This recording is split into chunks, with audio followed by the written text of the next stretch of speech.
अभी सभी के एग्जाम होने वाले हैं। एग्जाम बहुत नजदीक है। एग्जाम में सिर्फ 1 से 1.5 महीना ही बचा है और एग्जाम की कुछ भी तैयारी नहीं हुई है। डर लग रहा है कि क्या होगा। पढ़ाई भी अच्छे से नहीं हो पा रही है। पढ़ने का मन ही नहीं कर रहा है और पढ़ रहा हूँ तो कुछ याद भी नहीं हो रहा है। इस तरह की प्रॉब्लम आपको भी आ रही होगी। इस तरह की बातें आपके दिमाग में भी आ रही होगी। ऐसा इसलिए होता है क्योंकि हमारे दिमाग को ज्यादा मेहनत करना पसंद नहीं है। वो बहुत आलसी टाइप का है। उसे आराम करना पसंद है, इसलिए वो बहाने बनाते रहता है ताकि वो मेहनत करने से बच सके। लेकिन आज के बाद आपको बेवकूफ नहीं बनना है। तुम अपने दिमाग के गुलाम मत बनो, बल्कि दिमाग को अपना गुलाम बनाओ। फिर देखो कैसे पढ़ाई में मन लगता है। देखो, एग्जाम में सिर्फ 1 से 1.5 महीने का टाइम ही बचा है। तुम्हें जो करना है इसी 1 महीने में करना है। अगर तुमने इस 1 महीने कड़ी मेहनत ना की तो तुम्हारा रिजल्ट तो खराब होगा ही, साथ ही तुम्हारे पूरे 1 साल का समय ही बर्बाद होगा। और समय की कीमत क्या होती है ये तो तुम्हें अच्छे से पता होगी। अगर तुम्हें समय की कीमत नहीं पता है तो तुम अपने पापा से पूछना कि समय की कीमत क्या है। तुमने पूरे साल क्या किया वो मैटर नहीं करता। तुम भूल जाओ कि तुमने पूरे साल क्या किया। इससे कोई फर्क नहीं पड़ता कि तुमने पूरे साल क्या क्या किया। फर्क तो इससे पड़ता है कि तुम इस बचे हुए 1 महीने में क्या करते हो। सच बता रहा हूँ, अगर तुमने मन लगाकर इस बचे हुए 1 महीने में कड़ी मेहनत की तो तुम्हें टॉप करने से कोई नहीं रोक सकता। बस शर्त ये है कि तुम पढ़ते कैसे। मेरी बात मानकर तुम 1 महीने के लिए संन्यास के मोड में चले जाओ। सिर्फ 1 महीने काफी है। अगर तुम क्लास में अच्छा रैंक लाना चाहते हो, अच्छे नंबर से पास होना चाहते हो, तो तुम इस 1 महीने के लिए पूरी तरह संन्यास के मोड में चले जाओ और भूल जाओ उन सभी चीजों को जिससे तुम्हारा ध्यान भटकता है। इंस्टा, एफबी, व्हाट्सएप, इन सभी को यूज करना एकदम कम कर दो, ना के बराबर। अगर तुम्हारी कोई गर्लफ्रेंड है या कोई बॉयफ्रेंड है तो उसे बोल दो कि 1 महीने बाद मेरी एग्जाम है, मैं तुम्हें एग्जाम कंप्लीट होने तक ज्यादा टाइम नहीं दे पाऊंगा। देखो यार, 1 महीना कोई बहुत बड़ा समय नहीं है। अगर तुम अपनी लाइफ को बेटर बनाना चाहते हो तो तुम इतना त्याग तो कर ही सकते हो। वो कहते हैं ना, कुछ पाने के लिए कुछ खोना पड़ता है। तो आप इस 1 महीने के लिए कुछ चीजों का त्याग करो। जैसे मान लो आप दिन में 24 घंटे होते हैं, 24 घंटे में से 8 घंटे आप सोते हो, तो इस 1 महीने आप 8 घंटे की जगह 6 घंटे ही सो लो और उसमें से जो 2 घंटे बच रहे हैं उसे अपने पढ़ाई को दो। और मान लो आप दिन में 3 से 4 घंटे मोबाइल यूज करते हो, ज्यादा भी करते होंगे, लेकिन मैं 3 से 4 घंटे ही कह रहा हूँ। तो उस 3 से 4 घंटे को आप इस 1 महीने के लिए अपने पढ़ाई को दो और मोबाइल को साइड में रख दो। 1 महीने 2 घंटा कम सोओगे, आप कम मोबाइल चलाओगे, मतलब ना के बराबर, तो कुछ नहीं होगा।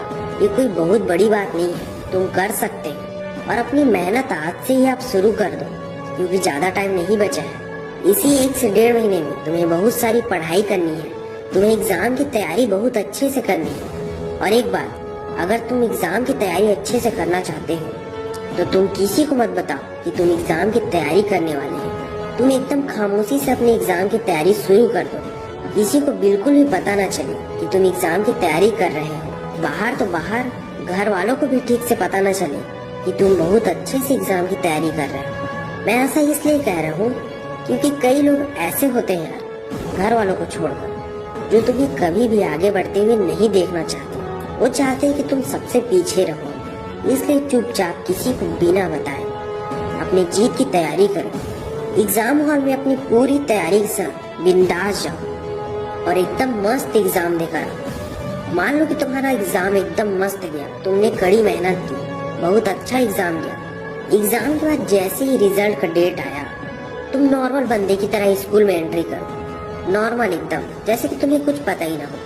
ऐसा कि लोगों को लगे इसका तो फर्स्ट डिवीजन भी नहीं आएगा, मेरा आएगा फर्स्ट डिवीजन, ये वही सेकंड डिवीजन में पास हो जाएगा, ऐसा लगे लोगों को। लेकिन उस दिन पूरे स्कूल में टॉप करके पूरे स्कूल को हिला दो, जिससे तुम्हारे जो हेटर्स हैं, तुमसे जो जलते हैं, वो ये देखकर जलकर पूरी तरह राख ही हो जाए। फिर क्या है, एक हाथ में रिजल्ट लो और एक हाथ में मिठाई का डिब्बा और घर चले जाओ। फिर अपने मम्मी पापा को मिठाई खिलाकर अपना रिजल्ट दिखाओ। ये देखकर वो तुम पर कितना गर्व करेंगे। सोचो उन्हें कितनी खुशी होगी। हो सके तो उनके आंखों में खुशी के आंसू भी आ जाए। फिर वो तुम्हारा कितना सपोर्ट करेंगे।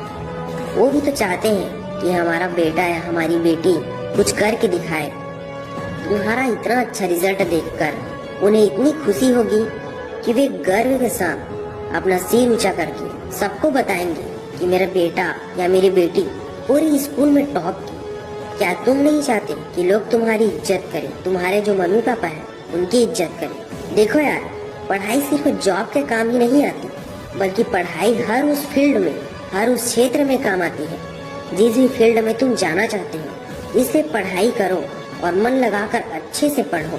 कम से कम तुम इतनी पढ़ाई कर लो जिससे तुम्हें किसी दूसरे इंसान के सामने झुक कर रहना ना पड़े। मैं उम्मीद करता हूँ कि तुम मेरी बातों को समझ गए हो और आज से ही मन लगाकर पढ़ोगे और अपनी एग्जाम की अच्छे से तैयारी करोगे। जब भी तुम्हारा मन भटकता है तो तुम कोई एक भी मोटिवेशनल वीडियो ऐसे उठाकर देख लो, कोई अच्छा मोटिवेशनल सॉन्ग सुन लो और तुरंत अपनी पढ़ाई के लिए बैठ जाओ। तुम कभी भी बेड में बैठकर पढ़ाई मत करना, तुम एक टेबल ले लेना और चेयर में बैठ के पढ़ना, जिससे तुम्हारा पोस्चर अच्छा बनेगा और पढ़ाई में मन भी अच्छा लगेगा। तो देखो यार, पढ़ाई अच्छे से स्टार्ट कर दो क्योंकि एग्जाम में ज्यादा टाइम नहीं बचा है। तुम इस एक महीने में बहुत अच्छे से तैयारी कर सकते हो अगर तुम करना चाहो।